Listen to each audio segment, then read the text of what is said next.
तो हेलो दोस्तों, वेलकम है आपका अपने YouTube channel target next exam YouTube channel, जहां हम आज आरआरबी ग्रुप डी की 17 अगस्त की फर्स्ट शिफ्ट का कंप्लीट एनालिसिस कराएंगे। क्योंकि इस शिफ्ट में जितने भी रियल क्वेश्चन पूछे गए थे वो सभी रियल क्वेश्चन हमें मिल चुके हैं।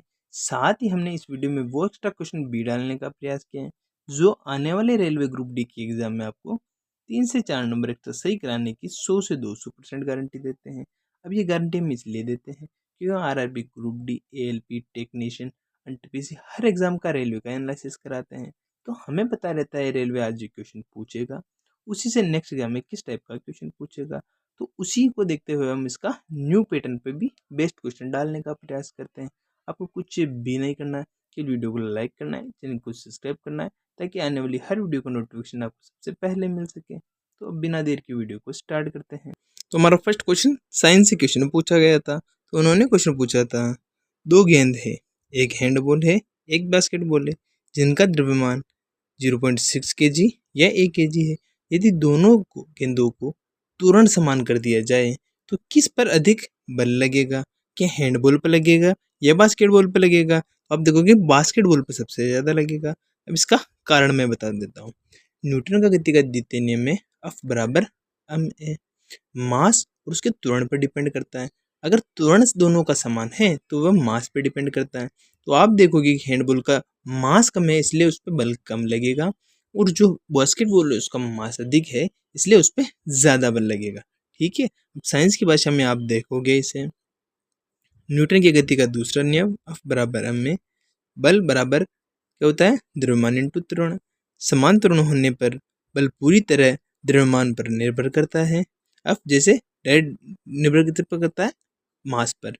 बास्केटबॉल का द्रव्यमान अधिक होने के कारण उस पर अधिक बल की आवश्यकता होगी, और बल की ऐसा इकाई क्या है? न्यूटन है। इससे भी क्वेश्चन पूछा गया था तो आप ये भी याद रख सकते हैं। ठीक है, नेक्स्ट क्वेश्चन की ओर बढ़ेंगे। तो नेक्स्ट क्वेश्चन पूछा गया था साइंस में, फ्लेमिंग के बाएं हाथ के नियम के अनुसार यदि तर्जनी चुंबकीय क्षेत्र की दिशा, मध्यमा विद्युत धारा की दिशा को दर्शाती है तो चालक पर लगने वाला बल या गति की दिशा कौन सी उंगली दर्शाएगी? तर्जनी उंगली गलत, मध्यमा उंगली गलत, अंगूठा दर्शाएगा। और अंगूठा क्या दर्शाएगा वो आपको याद रखना चाहिए, बल्कि दिशा को बताता है। अब इसके इंपोर्टेंट फैक्ट में आप सबको जानो। अफ अंगूठा जो कि बल की दिशा बताता है। बी तर्जनी उंगली चुंबकीय क्षेत्र को बताती है। आई मिडिल फिंगर विद्युत धारा को बताती है। इसका मुख्य उपयोग इलेक्ट्रिक मोटर के कार्य सिद्धांत को समझने के लिए किया जाता है। तो इसका यूज किस में आता है ये क्वेश्चन भी पूछा गया था, तो आप ये भी याद रखोगे। ठीक है, नेक्स्ट क्वेश्चन की ओर बढ़ेंगे। तो नेक्स्ट क्वेश्चन पूछा गया था, पौधों में कौन सा मृत स्थायी ऊतक पानी और खनिजों का परिवहन करने में सहायता प्रदान करता है? पहला ऑप्शन था फ्लोएम, नहीं, ये फूड को ले जाने का कार्य करता है। दूसरा जाइलम, हाँ, ऑप्शन नंबर बी करेक्ट है, ये पौधों में जल का वितरण करने में सहायता प्रदान करता है। अब इसके इंपोर्टेंट फैक्ट में आप जाइलम और फ्लोएम दोनों को जानोगे। ठीक है, पहला होता है जाइलम, जल और खनिजों को जड़ों से पत्तियों तक एक दिशा में रूप में पहुंचाना है। साथ ही आप देखोगे परिपक्व पर जाइलम जिसमें होता है पेराकाइमा को छोड़कर इसकी अधिकांश जो कोशिकाएं होती हैं मर जाती है। ठीक है, लेकिन फ्लोएम में ऐसा नहीं होता, फ्लोएम इसके विपरीत होता है। ये एक जीवित ऊतक है जो पत्तियों में बने भोजन शर्करा ग्लूकोज को पौधों के अन्य भागों तक द्विदिशाएं मतलब दो दिशाओं में पहुंचने का कार्य करता है। इसमें मृत नहीं होती है, इसमें मृत हो जाती है। ये एक दिशा में चलती है और ये दो दिशा में चलती है। ये क्वेश्चन 100% हर एग्जाम में पूछा जा रहा है, तो आपको याद रखना है। ठीक है, नेक्स्ट क्वेश्चन की ओर बढ़ेंगे। अब नेक्स्ट क्वेश्चन पूछा गया था, पानी में घुली हुई ऑक्सीजन के स्तर में कमी के संबंध में निम्नलिखित में से कौन सा कथन गलत है, मतलब सही नहीं है? तो आप जो जो सही है पहले वो बता देता हूँ, तो जो गलत है वो आप आसानी से दे सकते हो। इससे मछलियाँ और अन्य जलीय जीवों को बड़े पैमाने पर मृत्यु हो सकती है। हाँ, इसकी कमी से हो सकती है। ठीक है, ये सही ऑप्शन है। ये अवायवीय बैक्टीरिया की वृद्धि को बढ़ा देता है जो H2S जैसी दुर्गंध गैसें छोड़ती है। ये भी सही है। तीसरा है, ये साफ पानी में उगने वाले जलीय पौधों की जैव विविधता की संख्या को बढ़ा देती है। ये ऑप्शन नंबर गलत सही है। गलत है तो ऑप्शन नंबर सी इसका सही आंसर मानेंगे अपन। अब इसके इम्पोर्टेंट फैक्टर में इसकी कुछ जानकारी दे देता हूँ। जैसे घुली हुई ऑक्सीजन के घटने से साफ पानी के पौधे नष्ट होने लगते हैं, जो कि गलत है, क्योंकि इसमें क्या होगा कि जैसे जैसे उसकी ऑक्सीजन घटती जाएगी पौधे नष्ट होने लगेंगे। ठीक है, आप देखोगे BOD ये क्या होता है, बायोकेमिकल ऑक्सीजन डिमांड। जल प्रदूषण का स्तर मापने का पैमाना है। जब पानी में प्रदूषण बढ़ता है तो BOD का मान बढ़ जाता है और घुली हुई ऑक्सीजन की मात्रा घट जाती है। ठीक है, नेक्स्ट क्वेश्चन की ओर देखेंगे।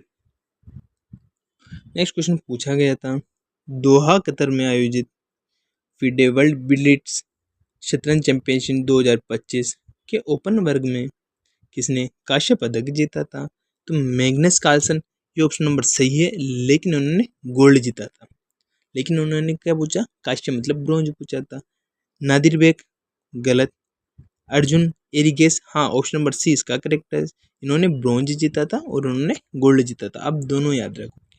ठीक है, इसके इंपोर्टेंट फैक्ट में आप देखोगे स्वर्ण पदक, नॉर्वे के दिग्गज मैग्नस कार्लसन ने इसका गोल्ड जीता था।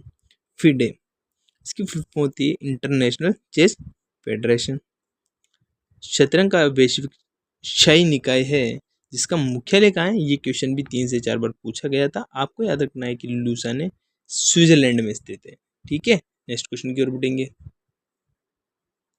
तो नेक्स्ट क्वेश्चन पूछा गया था कि पोक्सो जो एक्ट होता है ना, वह अधिनियम निम्नलिखित में से किससे संबंधित है? महिलाओं का घरेलू हिंसा के संरक्षण, गलत। यौन अपराध से बच्चों का संरक्षण, हाँ। इसमें जो होते हैं ना 18 साल से जो बच्चे कम होते हैं, यदि उनके साथ किसी महिला द्वारा शख्स की जो प्रवृत्ति अपनाई जाती है वो लागू होती है तो उन पर पोक्सो एक्ट लागू होता है। अब इसकी फुल फॉर्म जानो और लागू होने की तिथि भी जानो आप। ठीक है, पोक्सो इसकी फुल फॉर्म होती है protection of children from sexual offence act. लागू होने की तिथि 14 नवंबर 2012 बाल दिवस के अवसर पर इसे लागू किया गया था। इसकी एज लिमिट क्या है वो जानो आप। इस कानून के तहत 18 वर्ष से कम आयु के किसी भी व्यक्ति का बच्चा चिल्ड्रन माना जाएगा। ठीक है, नेक्स्ट क्वेश्चन की ओर बढ़ेंगे। नेक्स्ट क्वेश्चन पूछा गया था 2026 ऑस्ट्रेलियन पुरुष एकल का खिताब किसने जीता था? तो कार्लोस अलगराज ने जीता था। अब इसके इंपोर्टेंट फैक्ट में आपको याद रखना है इसे हराया किसको, उसकी उपलब्धियां भी याद रखो आप। तो उपविजेता, इन्होंने फाइनल में सर्बिया के नोवाक जोकोविच को हराया था। क्या उपलब्धि है इनकी वो जानो आप। कार्लोस अलगराज कैरियर ग्रैंड स्लैम पूरा करने वाले सबसे कम उम्र के मतलब युवा खिलाड़ी के रूप में ये जाने जाते हैं। ठीक है, नेक्स्ट क्वेश्चन की ओर बढ़ेंगे अब। नेक्स्ट क्वेश्चन पूछा गया था कहाँ से, अपने पॉलिटी से, कि 2026 विधानसभा चुनाव में कांग्रेस के नेतृत्व वाले यूनाइटेड डेमोक्रेटिक फ्रंट की सरकार कहाँ बनी है? तो केरला में। अब कितनी सीटें थी और कितनी सीटों से बनी वो जानो आप। परिणाम, UDF गठबंधन ने 140 सीटों वाली विधानसभा में 97 सीटें जीतकर स्पष्ट रूप से बहुमत हासिल किया है। ठीक है, नेक्स्ट क्वेश्चन की देखेंगे अपन। नेक्स्ट क्वेश्चन पूछा गया था ध्वनि निर्वात में यात्रा क्यों नहीं कर सकती है? कि उसमें माध्यम की आवश्यकता होती है, जैसे प्रकाश, उसमें माध्यम की आवश्यकता नहीं होती है, इसलिए सूर्य का प्रकाश अपने पृथ्वी पर आसानी से आ जाता है। आप इसके इंपोर्टेंट फैक्टर में भी देखोगे तरंग ले जाने के लिए कोई भी कण नहीं होते हैं। इसके इंपोर्टेंट फैक्टर में आप देखोगे माध्यम की आवश्यकता। ध्वनि एक यांत्रिक तरंग है जिसे कंपन और आगे बढ़ने के लिए ठोस, द्रव, गैस जैसे भौतिक माध्यम की आवश्यकता होती है। अंतरिक्ष, अंतरिक्ष एक निर्यात वातावरण है, इसलिए बिना रेडियो के अंतरिक्ष यात्री आपस में बात तक नहीं कर सकते। ठीक है, अब प्रकाश बनाम ध्वनि ये क्या है? तो प्रकाश एक विद्युत चुंबकीय तरंग है जिसे यात्रा के लिए माध्यम की आवश्यकता नहीं होती है, इसलिए विद्युत चुंबकीय त्वरण बिना किसी माध्यम के भी आसानी से गमन कर पाती है। ठीक है, नेक्स्ट क्वेश्चन की देखेंगे अपन आगे। और नेक्स्ट क्वेश्चन पूछा गया था फ्रेडरिक वॉलर निम्नलिखित में से किसके लिए सबसे अच्छी तरह से जाने जाते हैं? तो ये यूरिया का संश्लेषण के लिए जाने जाते हैं। अब इसके इम्पोर्टेंट फैक्टर में आपको इसका प्रयोग और महत्व दोनों बताऊंगा, ये दोनों अक्सर एग्जाम में पूछे जाते हैं। प्रयोग, उन्होंने 1828 में अकार्बनिक अमोनिया साइनेट से कार्बनिक यौगिक यूरिया का संश्लेषण किया है। इसका महत्व क्या है? तो इस खोज ने जीवन शक्ति सिद्धांत को गलत साबित किया और कार्बनिक रसायन विज्ञान की नींव भी रखी। ठीक है, नेक्स्ट क्वेश्चन की ओर बढ़ेंगे। तो नेक्स्ट जो हमारा क्वेश्चन पूछा गया था, आज का लास्ट क्वेश्चन है कि कौन सा पादप उत्तक कोशिका परिपक्वता पर मृत होती है लेकिन जल और खनिजों के परिवहन के लिए सबसे अच्छी जिम्मेदार मानी जाती है? जाइलम। जाइलम जल के लिए, फ्लोएम फूड के लिए।